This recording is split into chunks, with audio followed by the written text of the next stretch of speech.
I know Chris thinks he can talk loud, but I can't hear him. Are you having trouble hearing me back there? Because normally I've got a really big voice and nobody is really Yeah, can't hear. it's the people next to me. Like, Well, hold on. Let me get my audio enhancement. This should help. So let me see here. I'm gonna put makes the it very easy Teardrop for on. me to ignore him. Get this turned on. There we go.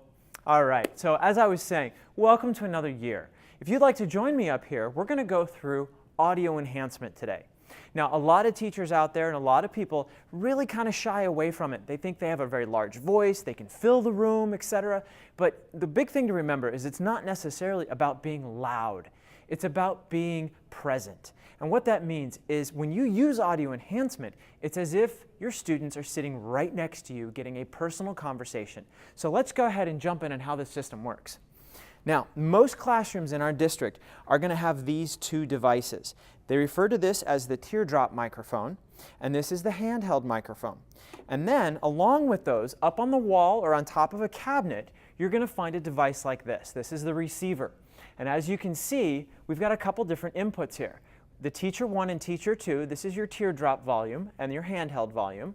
Obviously, this is your master volume, and you'll notice almost all of these silver dials are about the 10 or 11 o'clock position.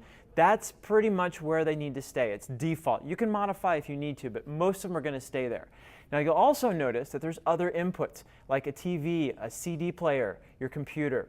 The computer is the primary other one here that you're going to be worried about or be concerned with because you can connect it to your computer. But let's talk about those connections. Jumping back to the Teardrop, as you can see I have mine on here. The way this works is down on the bottom center there's a power button. If we hold that on, you'll notice that we now have power. And I know that because I got a green light next to my battery showing the battery is charged, and I have a red light at the top showing that this is connected to the wireless system. Now, because we just mentioned the wireless, I want to talk a little bit about how that works. Audio enhancement, if you have this older style, uses line of sight. It uses an infrared system to hear your audio through the system. If I cover that with my hand, it blocks that line of sight and therefore turns off your audio. It's a neat little feature that you can actually use to your advantage if you need to have a private conversation with your students. But let's take a look at some of these buttons. Sometimes you don't necessarily need your audio enhancement on at the moment. You need to have a conversation with a student or step out into the hallway, talk to a fellow teacher. If you push the middle button on the bottom, you'll notice I get that blinking light. It means the audio enhancement is now muted. And to turn it back on, all I do is I press the bottom center button one more time. Now you'll notice I also have a select button. If I press that the first time, you'll notice that I have a blue light next to own. That means if I use the up and down arrows, I can control the volume on this device. So if it's not quite loud enough, I can turn it up or turn it down if it's a little too loud.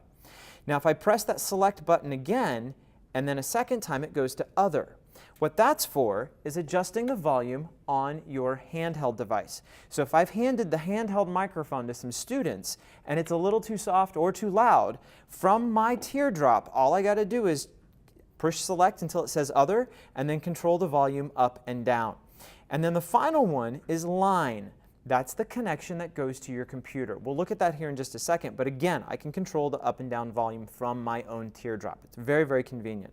To turn it off, all I got to do is hold down the power button till the lights dim and it's off. It takes about a second or two. Now, looking at controlling the handheld, it's actually a simpler system. I have two buttons on here. The top one is just a press button. If I press and hold it in, you'll notice I get the green light and the red light inside. That means it's on. But the moment I let go, the system shuts down. It's great for a very quick conversation or a quick announcement. If I'm going to be using this, or if my students are going to be using this for longer presentations, I can push the bottom button up and it locks it into an on position. Very, very simple to use. I'm going to go ahead and turn this one off. Now, the last thing to remember about these is getting these to charge. Now, we have our charging system tucked into the drawer here, but all systems come with a dual-ended charger. So what this means is I can plug in both of these devices to get them charged up. Now, it's important to make sure you have the orientation correct. They are sloped a little bit on the sides. So all I do is I plug it into the bottom of the microphone right here like that.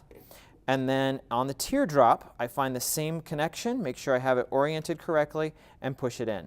Now, I'll get a red charging light telling me that this is charging up. That's all there is to charge this. Now, the only other thing we want to point out is we are getting a newer system in some schools here in the district. You'll notice that instead of being silver, these are black. But they function pretty much the same way. They have the same buttons, the same layout, they just look slightly different in shape. However, there is one major difference between using this system versus the older system.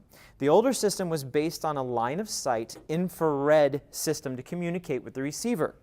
These are not.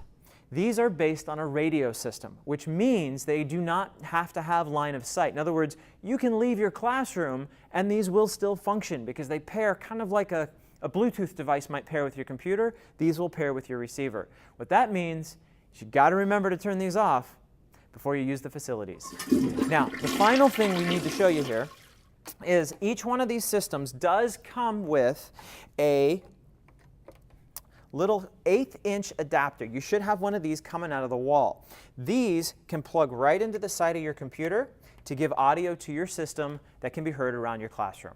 Now, that's pretty much the run-through on audio enhancement. We highly encourage you to try it out, even if it's just for a couple days. We're pretty sure you're going to love it.